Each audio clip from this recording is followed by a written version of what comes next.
এদেশে কামারের ছেলে প্রধানমন্ত্রী হবে, কুমারের ছেলে প্রধানমন্ত্রী হবে। এদেশে যোগ্যতার ভিত্তিতে এদেশে নেতৃত্ব উঠে আসবে। আমাদেরকে মাথায় রাখতে হবে, বিদেশের সাথে আমাদের বন্ধুত্বপূর্ণ সম্পর্ক থাকবে, কিন্তু কোনো প্রেসক্রিপশনের সম্পর্ক থাকবে না।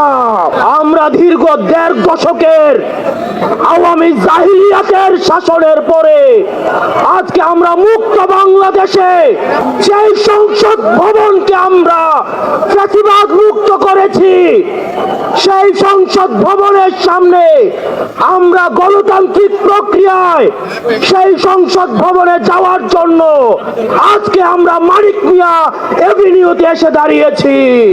এই গণভবনে কে যাবে সেটি নির্ধারিত হবে বাংলাদেশ থেকে, ভারত থেকে সেটি নির্ধারিত হবে না। আমরা স্পষ্ট করে বলতে চাই, এই সংসদে কে যাবে সেটি নির্ধারণ করবে বাংলাদেশের খেটে খাওয়া জনতা। এই সংসদের মসনদে কে বসবে সেটি নির্ধারণ করবে এই ভূখণ্ডের মধ্যে যারা রয়েছে সেই ভূখণ্ডের মানুষ। আমরা দীর্ঘ ১.৫ দশকের বেশি সময় ধরে আমরা একটা জাতি গড়ে তুলতে পারি নাই। বিভাজনের রাজনীতি আমাদের মধ্যে ইচ্ছাকৃতভাবে জিয়ে রাখা হয়েছে। আমরা স্টেট ডেভেলপ করতে পারি নাই, আমরা নেশন ডেভেলপ করতে পারি নাই। আমাদের প্রতিষ্ঠানগুলো ভেঙে গিয়েছে, আমরা সুশাসন নিশ্চিত করতে পারি নাই, আমরা ফাংশনাল ব্যুরোক্রেসি নিশ্চিত করতে পারি নাই, আমরা স্বাধীন পুলিশ নিশ্চিত করতে পারি নাই, স্বাধীন বিচার বিভাগ নিশ্চিত করতে পারি নাই। আমরা স্বাধীনতার এত বছর পরেও আমাদের তরুণ প্রজন্ম, আমাদের একটা ইনস্টিটিউশন আমরা প্রপারলি ফাংশন করতে দেখি নাই। আমরা আপনাদের কাছে কমিটমেন্ট দিতে চাই, এই তরুণ প্রজন্ম আমরা ইনস্টিটিউশন গুলাকে প্রপারলি ফাংশনাল করব। আমরা আপনাদেরকে কমিটমেন্ট দিতে চাই, এই বিভাজনের রাজনীতির ঊর্ধ্বে উঠে আমরা একতার রাজনীতি বাংলাদেশে চালু করব।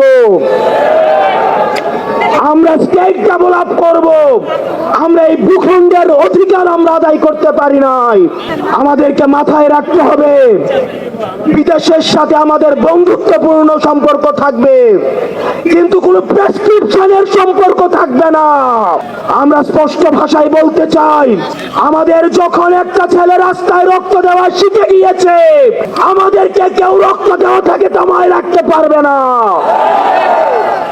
সুতরাং আমরা স্পষ্ট ভাষায় বলতে চাই, আমাদের প্রবীণ রাজনীতিবিদ যারা রয়েছে তাদের অভিজ্ঞতা এবং তরুণদের তেজদীপ্ত এবং অকুত ভয় যে নেচার রয়েছে সেটার মিথস্ক্রিয়ায় আমরা পরবর্তী বাংলাদেশ বিনির্মাণ করব।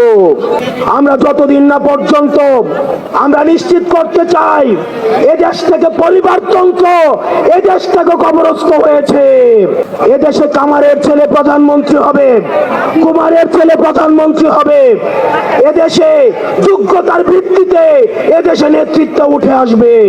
আমরা স্পষ্ট করতে চাই, আমরা একটা সুন্দর বাংলাদেশ গড়তে চাই, যে বাংলাদেশে আমাদের মধ্যে কোনো ধরনের ভেদাভেদ থাকবে না।